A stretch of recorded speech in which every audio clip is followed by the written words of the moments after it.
Bien amigos, gracias por continuar con nosotros y a partir de este minuto pues damos seguimiento a los conversatorios que estamos teniendo con nuestros conferencistas del Congreso de Formación Docente que tendremos esta próxima semana, 9, 10 y 11 de agosto, durante todo el día, y que bueno, pues estamos dando unas pinceladitas de lo que cada educador va a poder disfrutar, aprender y llevarse en su maleta de herramientas para poder aplicar en este próximo año escolar. A partir de ahora conversamos con Lucas Raspal, quien es médico psiquiatra, y es curioso como Lucas se define: músico, a veces poeta, psicoterapeuta, pero sobre todo, bueno, yo creo que un articulista científico que ofrece muchas herramientas muy variadas, ¿no? Para poder educar a nuestros niños en las escuelas y en los hogares de una forma bastante disruptiva, bastante diferente y muy actualizada, digamos, ¿no? A lo que necesita la educación de hoy en día. Lucas, muchísimas gracias por el favor de esta conversación. Bueno, qué gusto saludarlos, che. Sí, tengo que aclarar que si me defino como músico o como escritor es porque soy un cara dura, ¿eh? Pero bueno, de médico y de psiquiatra y psicoterapeuta y acupuntor y profesor y algunas otras cosas, tengo al menos los títulos que lo acreditan. Y en el plano docente, pues obviamente más que títulos, suponemos, ¿no? Sí, sí.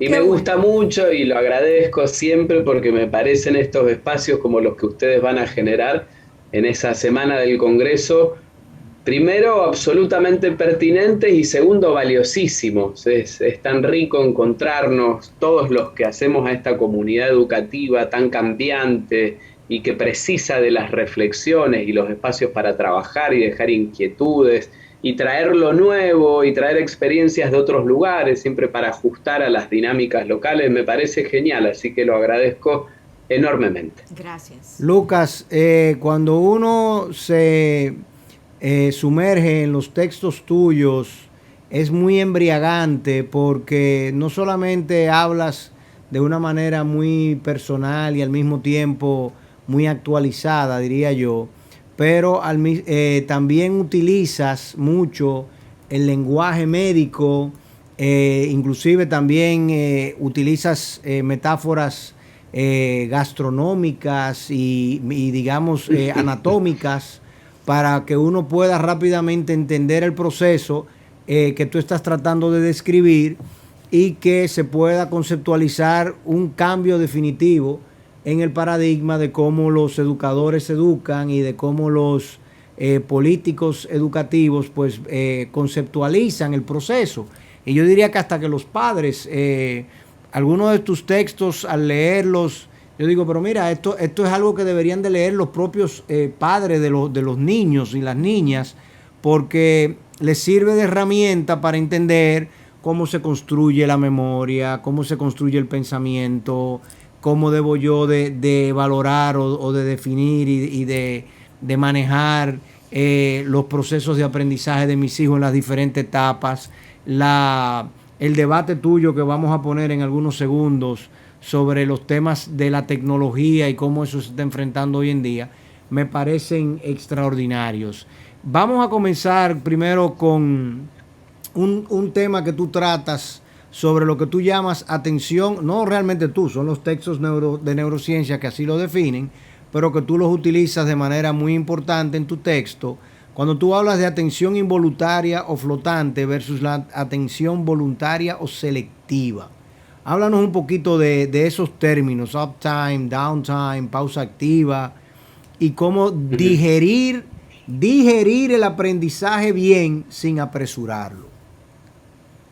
Bueno, mira, vos lo decías bien, yo intento jugar mucho con las imágenes, con las metáforas, con esas que son bien cotidianas, ¿no? Como esto de digerir los aprendizajes, porque es una forma de reunirnos todos a entender lo que estamos diciendo. Luego a esa metáfora le voy a ir poniendo precisiones que vienen desde esas distintas disciplinas que hacen a las neurociencias, porque aquí hay un elemento para mí muy importante la necesidad de sacar la ciencia del laboratorio y hacerla llana, si bien profunda y precisa, para mamás, para papás, para educadores, maestras, para directivos, es fundamental, porque si no, si la ciencia queda atrapada y solo pueden entender algunos profesionales de determinada disciplina, y así no nos enriquecemos todos.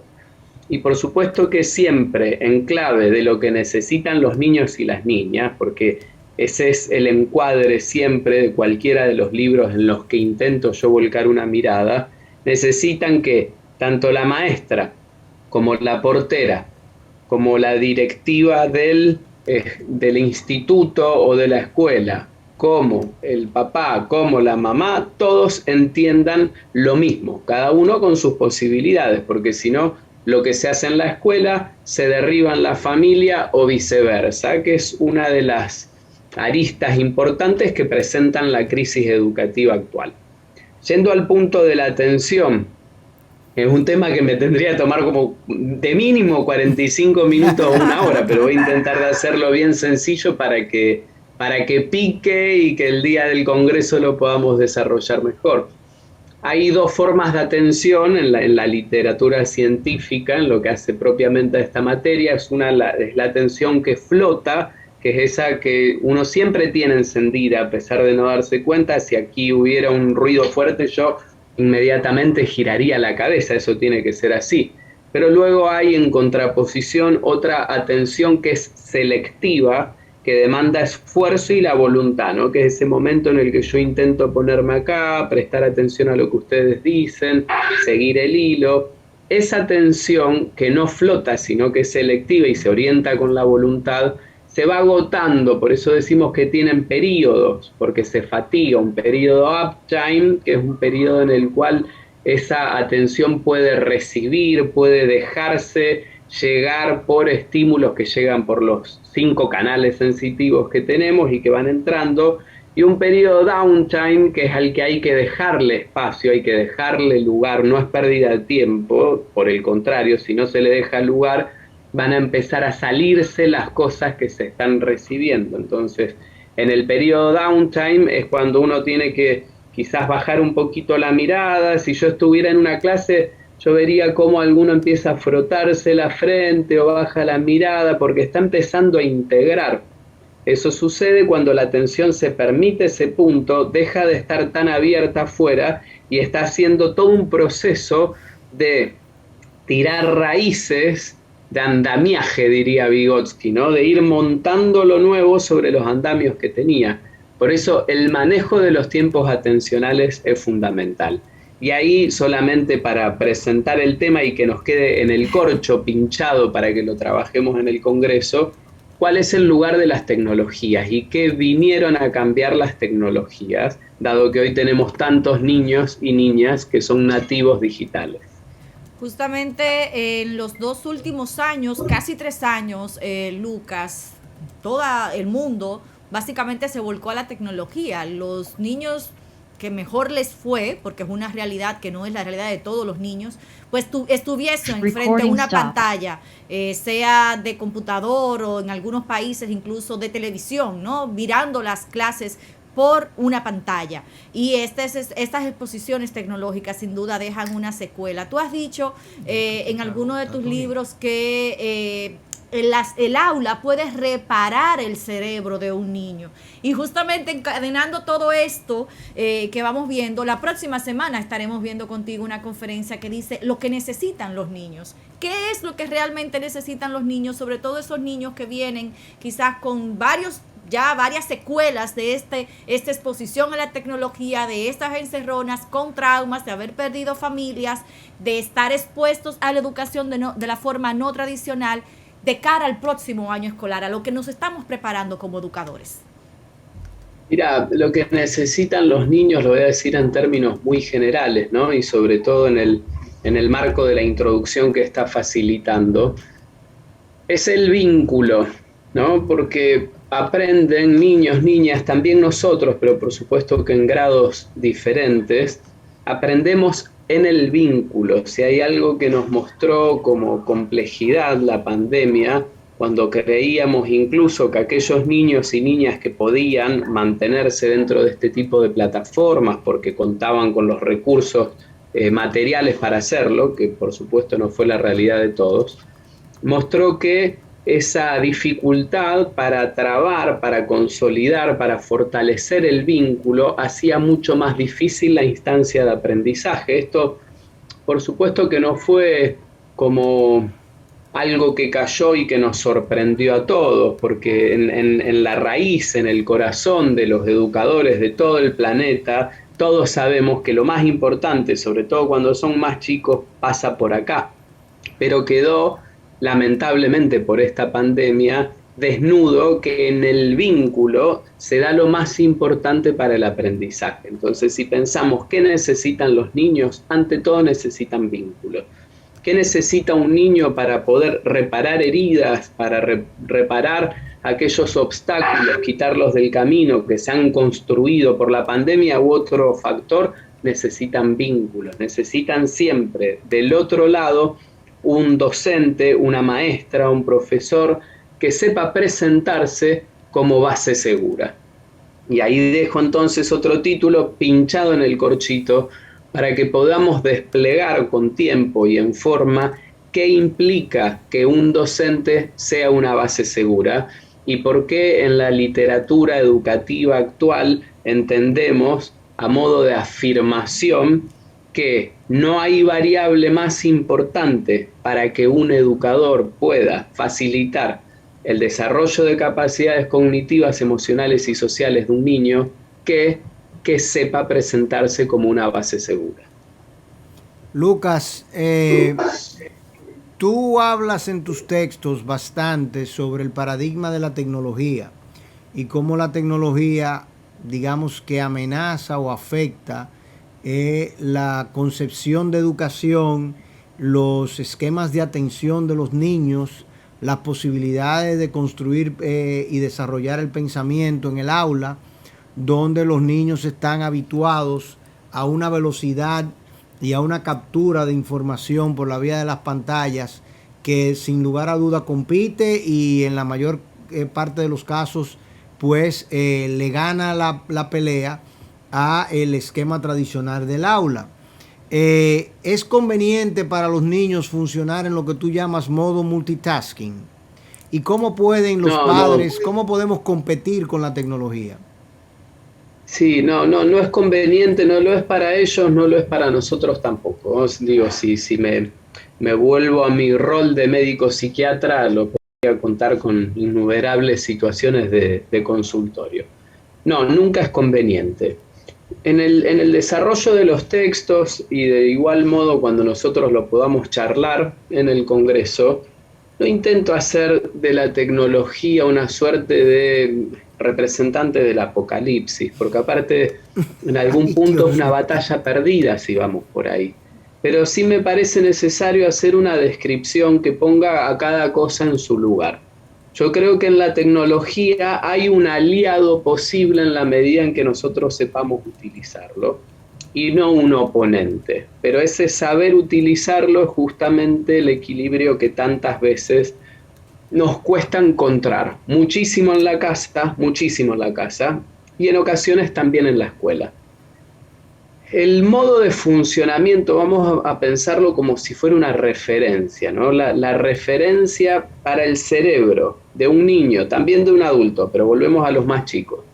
La referencia para el cerebro de un niño que implica la tecnología, en la que todo aparece de manera inmediata, todo se saca simplemente pasando el dedo, nada hay que esperar, todo es individual, nada es colectivo, porque cada pantalla es única, todo invade con cantidades de luces, destellos, sonidos, es como muy potente, muy activo, muy ágil, muy movible, no se repite en la escena de la vida real. Si uno va a un aula hoy y de repente se sienta con 20 compañeritos y hay un docente o una docente intentando facilitar un tema, eso empieza a pasar como en cámara lenta, si la referencia es la velocidad y la capacidad de cambio que ellos tienen simplemente deslizando el dedo.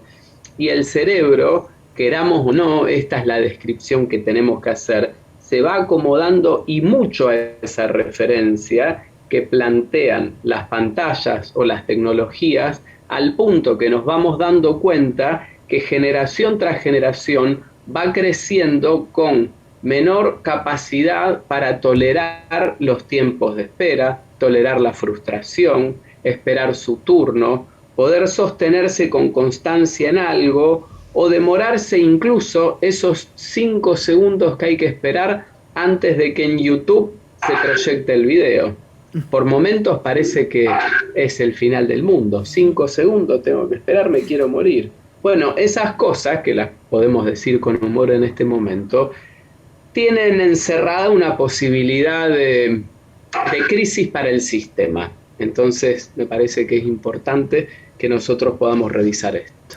Parecería, Lucas, que por el ejercicio, la reflexión que estamos haciendo, el docente de hoy en día tiene mucho más trabajo que el docente de ayer. Hoy en día el docente tiene que ser actualizado todos los días, manejar la tecnología, la educación disruptiva. El docente de antes era palabra de Dios. Hoy en día tiene incluso que lidiar con las emociones familiares, con crisis que trae el niño al aula. ¿Cómo nosotros entonces podemos ver como docente, superadas estas trabas, qué herramientas pudiéramos entonces nosotros estar buscando para que las propias frustraciones y emociones del docente pues no sean una valla a brincar, ¿no?, en este proceso? Mira, primero conocer un diagnóstico lo más preciso posible. Yo lo tengo, o una aproximación al menos, al diagnóstico de Argentina, pero también me ha tocado estar en México, como en Chile, como en Uruguay, como en Colombia. Por suerte estaré visitándolos a ustedes dentro de poco, que su país lo visité varias veces, pero no para dar una charla, una conferencia, ni participar de un congreso. El diagnóstico seguramente va a encontrar denominadores comunes en cualquier país de Latinoamérica, así que me animo a decir de que la crisis de la escuela que quizás ustedes estén viviendo no es tan diferente de la nuestra. Una crisis que encuentra a la escuela como esa institución capaz, aún al día de hoy, de garantizar un derecho que es universal para todos los chicos y las chicas, que es el acceso a la educación. Una de las últimas instituciones que garantiza un derecho universal y que tiene que encontrarse en el escenario y en la institución que implica la escuela con un montón de cosas que antes no estaban. Por eso coincido que, siento que la escuela tiene al menos 200 años, hoy toca que deba hacerse cargo. Esto es algo que la sociedad le empuja a la escuela. Yo no digo que deba ser así, sino que está sucediendo. Se tiene que hacer cargo de la educación en un sentido más amplio, se tiene que hacer cargo de cosas que no están sucediendo en la familia, y encima con el descrédito de la familia, porque como institución la escuela hoy está en crisis cuando hace 200 años atrás la escuela estaba acá arriba de todo. Nadie discutía la escuela, nadie discutía con un profesor respecto de una nota o no discutía respecto de modos. Hoy la familia se siente en una asimetría en la que está acá arriba y le dispara a la escuela, lo cual para mí es una locura. Entonces, dentro del diagnóstico también encontramos, sin lugar a dudas, la necesidad de reparar ese vínculo roto entre la familia y la comunidad educativa. Y ahí vamos a ir encontrando qué, para no perder nunca de vista que la escuela como institución tiene una misión específica, que es la educación, y no todo lo otro. Aquí la escuela en mi país, desconozco allá, pero en muchísimos casos, sobre todo escuelas de gestión pública, sobre todo en zonas más periféricas, barriales, también se tiene que ocupar de la alimentación, cuestiones sociales. Entonces la escuela va perdiendo el lugar de institución educativa para ser un lugar de contención social. Y eso no es que esté mal, pero no es su misión. Si hace mucho de eso, probablemente pierda del otro. Bueno, intentaremos encontrar juntos en el Congreso un diagnóstico más preciso para a partir de eso pensar la solución. Lucas, ¿el aburrimiento es necesario en los niños? Ah, sí, claro, como lo es para nosotros también. Che, yo estoy seguro que vos, lo digo por nuestra generación, ¿no? Yo tengo 44 años, cuando nos aburríamos, creábamos. Cuando nos aburríamos agarrábamos el cartón y con esa caja hacíamos un robot o hacíamos un autito. Hoy los chicos no se aburren, no tienen el tiempo para aburrirse porque rápido un adulto que tampoco está sabiendo gestionar lo que le pasa cuando el chico se aburre, le pone un aparato en la mano o encienden una pantalla o hacen tal cosa, mientras que el aburrimiento yo creo que nosotros deberíamos habilitarlo. ¿Estás aburrido? Bueno, aburrite un rato. Estoy seguro que si estás aburrido durante un rato, algo va a salir. Y digo que estoy seguro, no solo porque lo veo cotidiano acá con los 3 chicos que tengo yo, mis 3 hijos, y con tantísimas otras situaciones que podría enumerar, sino porque debe ser también de la experiencia de ustedes, de cada una de las personas que están ahí del otro lado. Cuando un chico se aburre y dejan que se aburra, en un ratito va a haber inventado algo, va a haber creado algo, se va a haber entretenido con algo. Y en esa creación se ponen en juego un montón de áreas cerebrales, un montón de áreas de nuestro cuerpo. Es precioso lo que sucede si se pueden aburrir.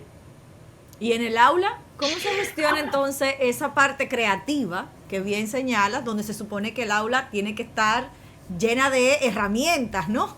¿Cómo se aburren en el aula? Entre comillas. Mirá, ahí yo creo que por un lado es más difícil, por otro lado más fácil, ¿no? Porque son muchos pibes en el aula, no es uno, son varios.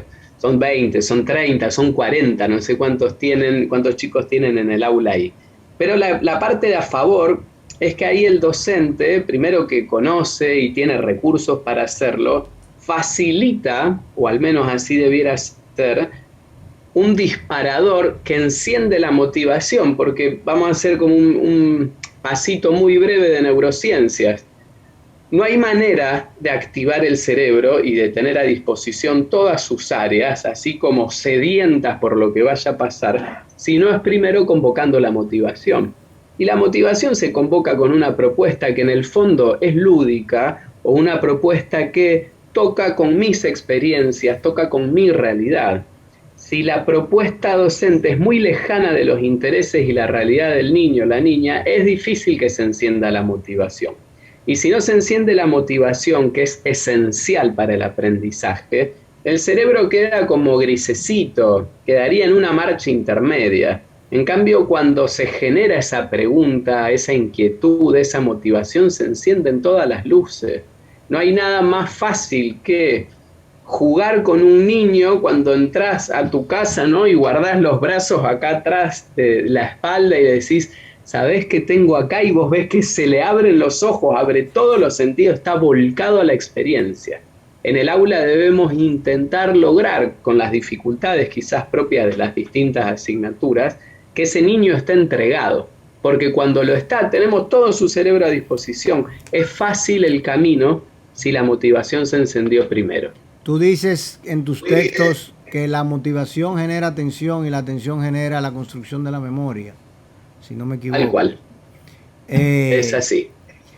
Y me causó me llamó la atención esa reflexión o esa conclusión, porque ciertamente uno trata de motivar a los niños o motivar a quien sea, a tu compañero o compañera, y que te preste atención, por ejemplo, pero muchas veces los niños te dicen a ti, papi, pero préstame atención. Y realmente lo que tú no tienes es la motivación para atender a lo que ella o él te está así. Vos me estás hablando a mí y yo estoy así, pero papá, mirame, prestame atención con los ojos. Si yo no te estoy prestando atención porque estoy en otra, no se va a encender la motivación. El chico se va a ir para otro lado. Si en el aula no lo están, lo digo de manera metafórica y literal quizás, ¿no? Si no lo están mirando a los ojos, si no están mirando al corazón de su experiencia, es difícil que se encienda la motivación. Ahora, y también como elemento que suma al diagnóstico de la complejidad de los tiempos que corren, no es tan fácil hoy motivar. Menos aún a un adolescente, a un joven. ¿Por qué? Por motivos varios. Ahí ya tenemos que destripar el problema. Pero cuando es difícil motivar, es difícil que se encienda el resto de la maquinaria.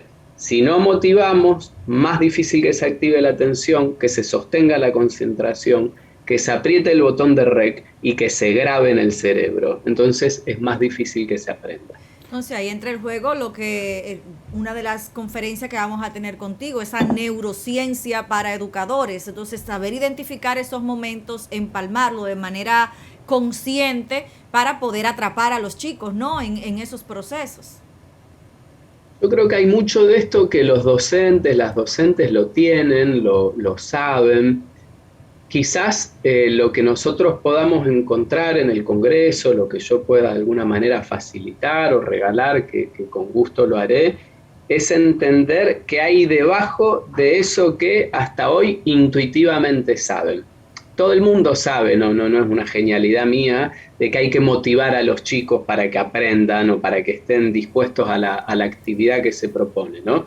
Pero vamos a intentar de entender por qué y cómo juega todo eso acá adentro, porque el órgano que tenemos nosotros acá encerrado en las paredes del cráneo tiene mucho que ver con el aprendizaje. Entonces, más vale conozcámoslo. Lucas, te voy a hacer una pregunta porque es algo muy revolucionario, si se quiere llamar, y que, digamos, nosotros acá en New Horizons hemos empezado a trabajar, pero causa mucho ruido. ¿Es importante promover la meditación en los niños? Bueno, es un recurso. Mira, yo lo practico y lo realizo en talleres y realmente aparte de disfrutarlo, entiendo que cada quien que participa se lleva y mucho. ¿Es importante hacerlo desde la infancia? Sí, es importantísimo, porque es un recurso que juega justamente en la vereda contraria al multitasking que nos proponen las tecnologías. Y eso permite, lo voy a decir todo muy en criollo, a riesgo de ser impreciso, pero para poder avanzar, permite que nosotros no quememos el cerebro, nos permite mantenernos en foco, prestando atención a una cosa a la vez, gestionando el mundo emocional, presentándonos regulados. A lo que hay que quitarle quizás algún condimento es a esa palabra que a veces es leída como si fuera una cuestión religiosa la meditación, como si tuviera que ver con el budismo necesariamente, o con el hinduismo, pero yo soy cristiano o yo soy católico, ¿cómo voy a hacer? Mirá, si somos técnicos en lo que refiere a la meditación, es una práctica que ha atravesado de manera transversal cualquier práctica espiritual, cualquiera. Digo, podríamos pensar cómo es la meditación para los católicos, cómo lo es para aquel o cómo es para aquella, pero en sí es un recurso que nada tiene que ver o no necesariamente tiene que ver con una religión. A veces el prurito me parece que aparece porque indefectiblemente muchos la vinculan. Entonces dicen, bueno, pero eso ya no es una educación laica, es una educación religiosa, no tiene nada que ver. Pero para eso tenemos que saber de qué estamos hablando, contarlo, explicarlo, practicarlo, sacarse el miedo, sacarse los prejuicios y ver entonces que sí es muy conveniente que los chicos lo puedan aprender desde muy temprano. ¿Cómo nosotros podemos combinar de manera saludable, si se quiere, justamente esta educación pedagógica, digamos, como se conoce de forma tradicional en la parte académica, con términos que se han puesto más que en tendencia en la última época, y es el tema de la salud mental, gestionar de manera sana las emociones de los niños, como en el aula, pues nosotros no solamente somos la fila que tiene que aprender, sino también cómo hablar a la luz incluso de estos procesos de meditación y de centrar al niño en verse hacia ellos mismos. ¿Cómo hacemos este equilibrio partiendo incluso de debates que tuvimos recientemente de los derechos ulteriores del niño, vinculándolo con el tema de la salud y la educación, cuando lo teníamos encerrados y los daños que esto hizo a nivel socioemocional? Mira, para eso hay que romper un poco paradigmas. En este sentido, la escuela merece y debe ser revolucionaria respecto al paradigma anterior.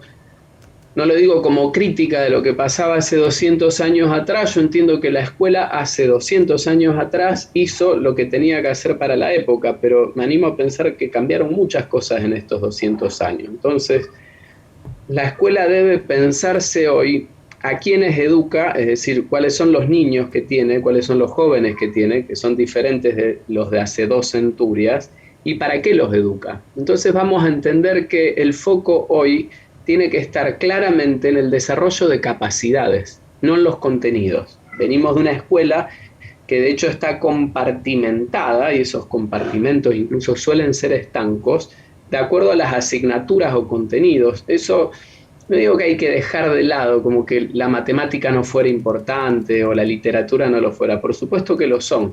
Lo que digo es hay que animarse a pensar en clave de capacidades, y las capacidades son transversales. Y entre esas capacidades hay una que seguro que se va a ubicar por arriba, probablemente por arriba de todos y sea la más importante, que es la de la inteligencia emocional, un concepto que conocemos mucho, pero no termino de estar seguro si entendemos de qué hablamos cuando hablamos de eso. Porque todo el mundo afirma y firma, sí, inteligencia emocional. Pero bueno, entonces, si hablamos de inteligencia emocional, quiero que sepamos que estamos hablando sobre gestión de las emociones y que hay que dedicarle un tiempo a eso. Y que hay que ubicar en el aula un montón de momentos transversales, no una asignatura que se llama inteligencia emocional, en la que se presta atención a eso. Y ahí, por ejemplo, solamente como un ejemplo, porque lo hablamos hace un ratito, aparece un recurso pasible de ser construido como es la meditación, como hay tantísimas otras técnicas de relajación que pueden ser igualmente convenientes. El tema es, ¿nos vamos a animar a dar el salto? Ese salto que sale de los contenidos para ir a las capacidades. Ahí hay una pregunta muy importante si verdaderamente queremos cambiar el paradigma. Lucas, dos temas finalmente. Uno un poco extraño, quizás la gente no pensará que te voy a hacer esta pregunta, pero ¿por qué tú dices que siempre arribamos ineludiblemente al sufrimiento? Bueno, acá me corro un poquito, vuelvo al psiquiatra. Vuelvo al psiquiatra, me salgo del tema de la educación. Nuestra mente hace eso. Es algo que me llevaría un tiempo explicarlo bien, ¿no? Pero si pensamos en el recorrido evolutivo que hizo nuestro cerebro, cómo nace la mente, cómo nace la conciencia y para qué cada uno de los instrumentos o áreas que se fueron desarrollando, como si fueran capas de cebolla en nuestro cerebro, entenderemos que el cerebro está mayormente atento a los riesgos o daños potenciales, porque el sentido primario de cualquier organismo, el sentido primario de nuestro cerebro como un recurso de nuestro organismo, es adaptarse al medio ambiente y sobrevivir. Entonces nuestro cerebro, nuestra mente está siempre muy atenta a cualquier daño que pudiera suceder. Aquí ahora, o si no hay un daño aquí ahora, uno que pudiera suceder más adelante. Entonces es natural para la mente posar el foco en las cosas que pueden salir mal, y ahí sufrimos. Entonces nosotros ahí, ya nosotros adultos o con los chicos, si queremos educarlos en este sentido, tenemos que aprender a ser quienes gobernamos nuestra propia mente. Porque si eso sucede al revés, existe un gran riesgo de que la mente haga lo que le es natural y propio de su escalada evolutiva y ponernos frente a escenarios de potenciales daños. Porque para eso nació, no es que sea mala, nació para eso, qué bueno que sabe mirar eso, pero me parece que hay ocasiones en las que nosotros podríamos o tendríamos que liderar y decir, para, hasta acá. Hoy es domingo, estoy con mi familia, está todo bastante tranquilo, está bien, déjame disfrutar. No me muestres nuevos escenarios en los que todo podría salir mal. Mañana lunes, si queremos, cupo. Qué interesante la forma de tu plantear. Es difícil también, ¿eh? Sí. Mira, no me des más que una pincelada para que todo el mundo, obligar a todo el mundo a venir al Congreso. Pero si las escuelas nos enseñan tan poco y nos preparan tan poco, necesitamos construir una nueva escuela, en definitiva, ¿no? Sí, pero no porque nos enseñen poco ni nos den poco. Yo soy de los que aplauden, valoran y agradecen a la escuela cada día. Yo creo en la escuela, quiero a la escuela, abrazo a la escuela. Y a todos los que hacen a la escuela, ¿no? A la comunidad educativa. En definitiva, el edificio no es lo más valioso. Pero me parece que la escuela tiene que animarse a dar ese salto, porque si no, no salimos de ese lugar de crisis que nos viene poniendo en desafío, y los que pierden son los chicos. A nosotros, creo que a todos los que estamos acá en este momento conversando en esta tarde, nos interesan los chicos y las chicas. Entonces la escuela tiene que girar para poder darle a esos chicos y a esas chicas las herramientas que necesitan hoy, que son muy diferentes de tiempo atrás. Y la escuela debe ganar esa plasticidad y dinámica para adaptarse a un tiempo que cambia, yo te diría, año tras año, o por qué no, mes tras mes. Cuando hace 200 años los cambios eran muy lentos, en los últimos 10 años cambió todo.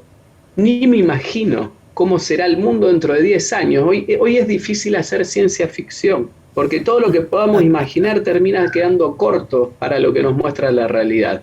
Hace 200 años atrás eso no pasaba.